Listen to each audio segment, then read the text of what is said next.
অসাধ্য সাধন কৰিব লাগিব বন্ধুসকল। লক্ষ্য স্থিৰ। হৰেন্দাৰ সেই বিশ্ববিখ্যাত ৰাজমধুৰী যোৱা 3 দিন ধৰি মই দূৰবীণেৰে নিৰীক্ষণ কৰিছোঁ। মধুৰীটোৱে এতিয়া পুৰত হালধীয়া ৰূপ ধাৰণ কৰিছে। মন্টু, তই জাননে নাই, আনৰ বাৰীত বিনা অনুমতিত প্ৰৱেশ কৰাটো আইনমতে দণ্ডনীয় অপৰাধ। ধাৰা 441 ক্ৰিমিনেল ট্ৰেছপাছ। তাতকৈ বজাৰৰ পৰা 1 কেজি মধুৰী কিনি আনিলে নহয়নে? ময়ে 10 টকা দিম। বজেন, তই জীয়াই আছনে নাই অ'? বজাৰৰ মধুৰীত সাৰ থাকে, কেমিকেল থাকে, কিন্তু হৰেন্দাৰ গছৰ মধুৰীত থাকে ষ্ট্ৰাগল। সেইটো চুবাই খালে যিটো আনন্দ পোৱা যায়, সেইটো তই কি বুজি পাবি? কথাটো মিছা কোৱা নাই। চুৰ কৰি খোৱা বস্তুৰ হজম শক্তিও বেছি। কিন্তু মনটো, সেই ভলুকাটোক কি কৰিবি? কালি মই দেখোঁতে সি এটা গৰুৰ লগত কাজিয়া কৰি আছিল। ভলুকা নামটোত নাযাবি। সি এটা 4 ফুটীয়া ডাইনচোৰৰ দৰে ভয়ানক। কিন্তু তাৰ এটা দুৰ্বলতা আছে। সি চিকেন লেগ পিচ পালে নিজৰ মালিককো চিনি নাপায়। সেইটো দায়িত্ব পুতলুৰ। তোৰ প্লেন শুনি মোৰ মনে কৈছে আজি মোৰ হস্পিটেল যাত্ৰা নিশ্চিত। মন্টু, তই জাননে নাই, হৰেন্দা এজন এক্স পুলিচ।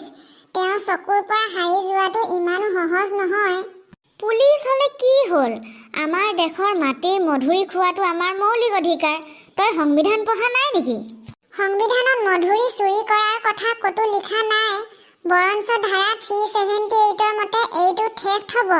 জেলত গৈ ইস্ত্ৰি কৰা কাপোৰ পিন্ধিব নোৱাৰিবি, মনত ৰাখিবি।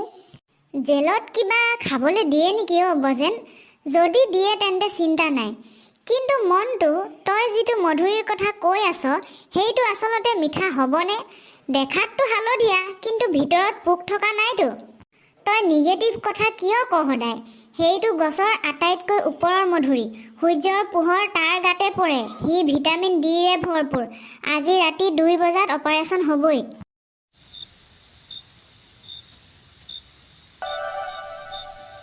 এইটো হ'ল ছুপাৰ গ্লু, আৰু এইডাল হ'ল ৰছী, আৰু এইটো হ'ল বজেনৰ কলা ছাতি। আকৌ মোৰ ছাতি?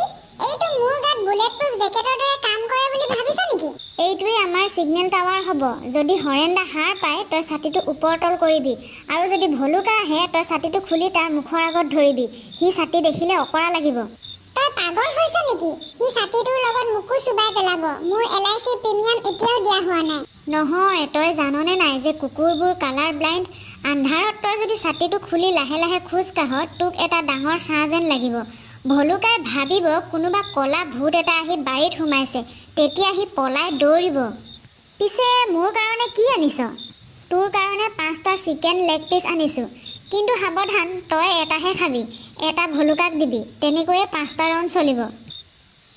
ব'ল ব'ল এতিয়া, ৱালখন পাৰ হৈ হৰেণৰ বাৰীত সোমাই লওঁগে।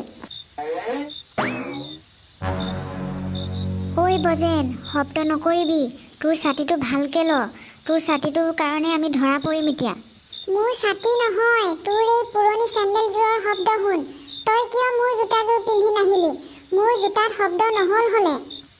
ঐ মন্টু, মই কিবা এটা দেখিছোঁ। এযোৰ জ্বলি থকা চকু। ধুৰ, সেইকেইটা পোক হয়। তই এনেই ভয় খুৱাই মাৰিছ। মই কৈছোঁ নহয়, ইয়াত কিবা এটা অশুভ শক্তি আছে। হৰেন্দাই চাগে মধুৰী পহৰা দিবলৈ ভূত পোহে। মন্টু, সোনকালে কৰ। মোৰ ডিঙিটো সোঁফালে ক্ৰেক হৈ গৈছে।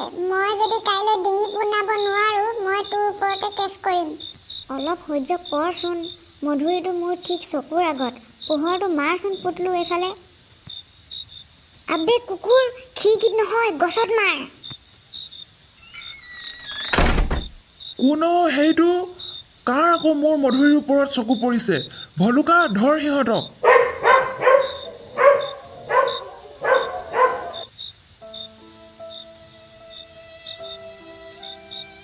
মই দৌৰি আহোঁতে ছাতিটোও ভাগি থাকিলে।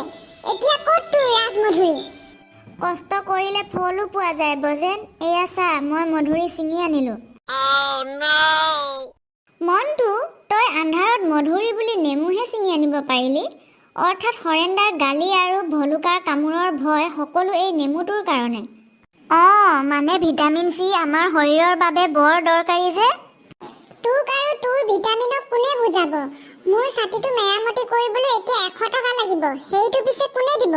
চিন্তা নকৰিবি। অহা দেওবাৰে হৰেন্দাৰ বাৰীত আম পকিব।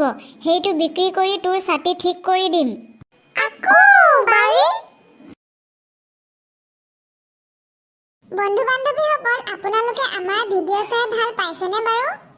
যদি ভাল পাইছে তেন্তে লাইক এটা আৰু কমেণ্ট এটা কৰি যাব দেই।